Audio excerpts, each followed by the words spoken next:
queridos amigos que acompanham o canal, tudo bem? Você já deve ter ouvido falar a respeito do Bitcoin, não é isso? Mas certamente você também já ouviu falar que o Bitcoin não é seguro, que o Bitcoin é caro, que não conhece empresas que investem em Bitcoin e tantos outros mitos e inverdades sobre o Bitcoin.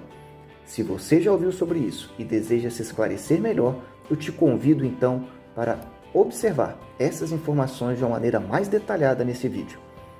Antes de começar, eu quero fazer aqui um disclaimer. Eu não sou analista de valores imobiliários. Não posso e nem indico qualquer tipo de investimento para você ou para terceiro. Transmito apenas informações econômicas e a minha visão a respeito de determinados ativos para que você decida, por seus próprios critérios, da melhor forma de investir. Dito isso, eu quero começar falando para você que o Bitcoin é a principal criptomoeda que existe hoje, ou a principal moeda virtual. E ela é principal porque ela é mais conhecida, é que tem a principal market share e também é que inspira mais confiança. Criptomoedas têm sido utilizadas em qualquer parte do mundo. O Bitcoin em particular foi criado há pouco mais de 12 anos e ele permite então transações entre pessoas, que é chamadas transações peer-to-peer, sem qualquer tipo de intermediário. Você não precisa de um banco, de uma corretora, de nada disso. Mas vamos então falar diretamente, sem enrolação, a respeito dos mitos que estão relacionados ao Bitcoin. O primeiro mito que você já deve ter ouvido falar, se segura na cadeira, é que o Bitcoin não é seguro. Com certeza alguém já te passou essa informação. Não invista em Bitcoin porque eu não sinto segurança. Quero falar para você que as transações no Bitcoin são realizadas por meio de mensagens criptografadas, ou seja, são realizadas por meio de robustos algoritmos que permitem então a mensagem ser codificada entre o seu emissor e o seu receptor.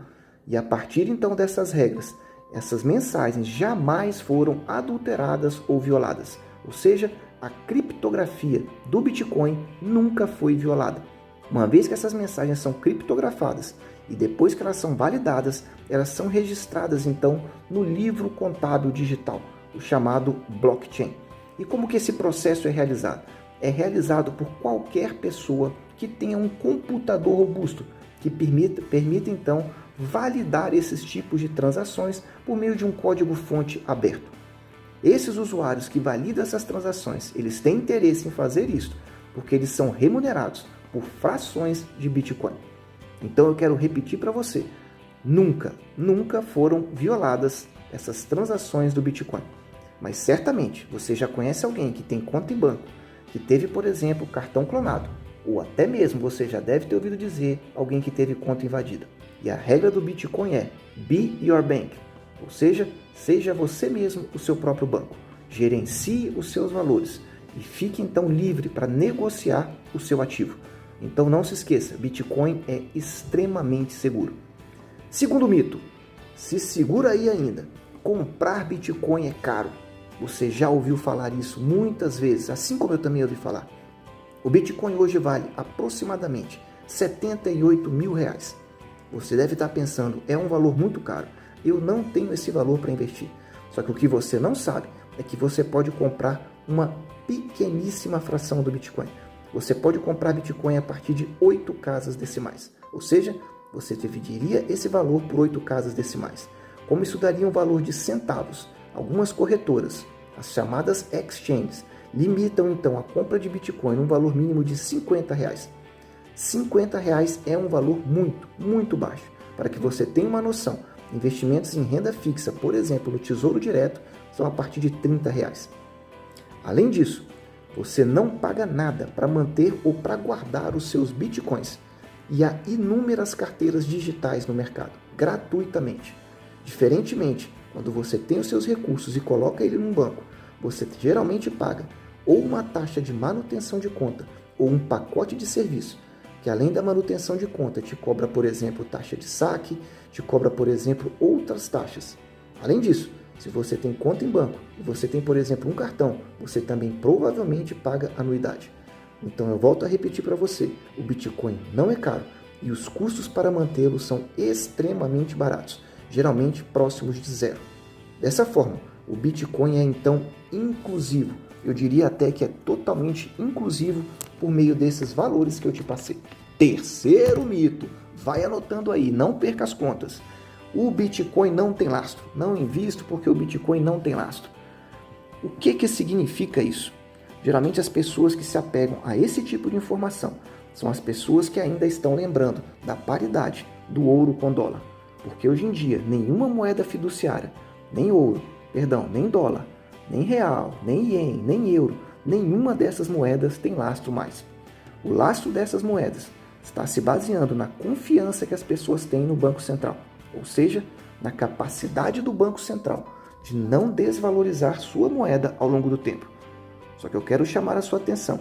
Se você começar a verificar a desvalorização do real, por exemplo, no ano de 2020, em que a paridade com o dólar estava 4:1 e agora nesse momento está perto de 5,80, você vai verificar que o real se desvalorizou muito.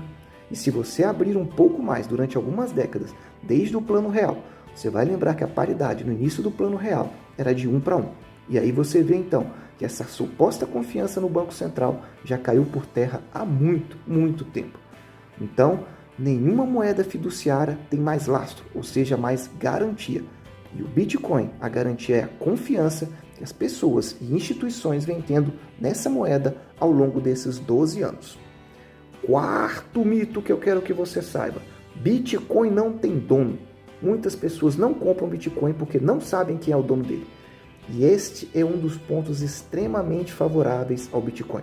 Realmente, no Bitcoin não há um órgão central de controle, como por exemplo um banco central de um país ou um banco no qual você tem a sua conta. Então, ele não depende de um banco e de uma corretora para fazer então a gestão desse seu recurso. Só que eu quero te chamar a atenção que isto não é uma desvantagem ou um mito.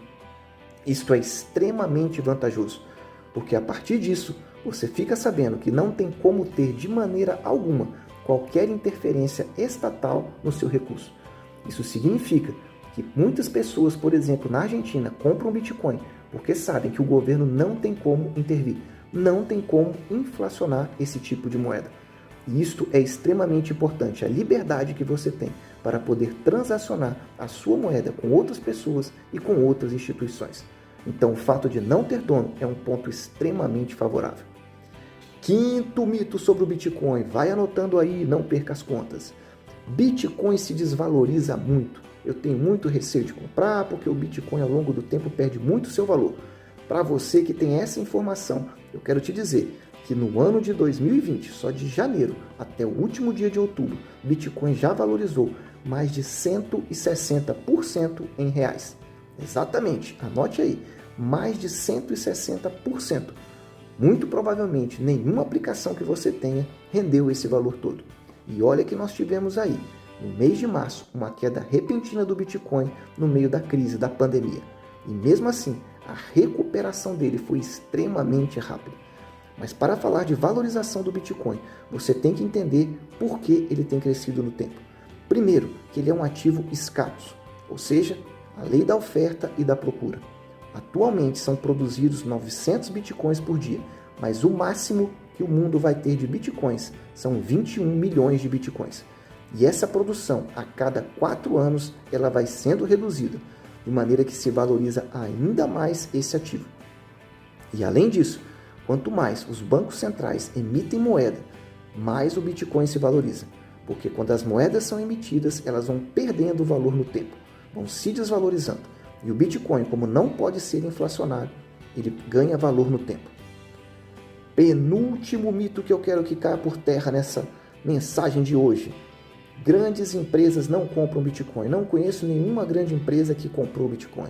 Então tome nota aí que eu quero te citar 3 grandes empresas que fizeram compras expressivas. A primeira delas, a Square. Digite aí no Google, dá uma googada rápida. O fundador do Twitter comprou recentemente 50 milhões de dólares em Bitcoins. 50 milhões de dólares. Se você achou isso muito, a MicroStrategy, outra empresa internacional, investiu 250 milhões de dólares. Exatamente isso, 250 milhões de dólares. Se você disse ainda que ainda não conhece nenhuma dessas empresas, talvez essa última você conheça. A PayPal, a gigante internacional de pagamentos e transações eletrônicas, que tem hoje 346 milhões de usuários espalhados pelo mundo e tem também catalogados, registrados na sua base, 26 milhões de comerciantes. É uma terceira empresa, então, que andou, então, divulgando que a partir de agora está confiando no Bitcoin, está realizando transações com Bitcoins. Se isso ainda não foi suficiente para você, eu quero ir para o sétimo ponto, então, o sétimo mito. Grandes empresas não aceitam Bitcoin. Será que isso é uma verdade? Como eu comecei dizendo para vocês no ponto anterior, a PayPal já está aceitando, então, fazer transações, ou seja, comprar, vender e guardar Bitcoin. A Dell, gigante de computadores, desde 2014 nos Estados Unidos, tem aceitado. Outra empresa gigante, a Microsoft, tem aceitado por meio do Windows Stores para compra de jogos, filmes e aplicativos.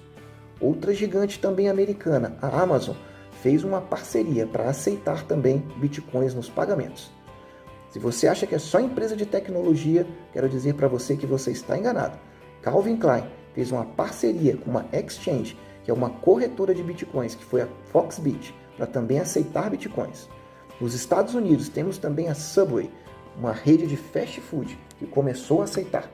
Além disso, temos agências de viagem como a Expedia ou a Destinha para compra de pacotes e passagens aéreas, que também já começou a aceitar. E aqui no Brasil, alguns anos atrás, a Tecnisa aceitou pagamentos em Bitcoin para entrada na aquisição de imóveis. Esses são 7 mitos que você deve conhecer a respeito do Bitcoin e que devem então abrir um pouco mais a sua mente sobre a aquisição desse tipo de ativo. Quero dizer para você que se você tem alguma dúvida, se você tem algum comentário, que você digite aí, porque o próximo vídeo eu vou detalhar um pouco mais das informações a respeito do Bitcoin. Então já se prepara e já deixa registrado aí a sua informação ou a sua dúvida. Se você gostou desse vídeo, procure aí se inscrever no canal, deixar o seu like, para que você seja sempre recebido, sempre informado dos próximos vídeos e receba isso de uma forma automática. Por fim, desejo a você que você esteja sempre na presença de Deus, que você aproveite o seu tempo com a sua família e avalie da forma mais racional possível os seus investimentos. Um abraço e até o próximo vídeo.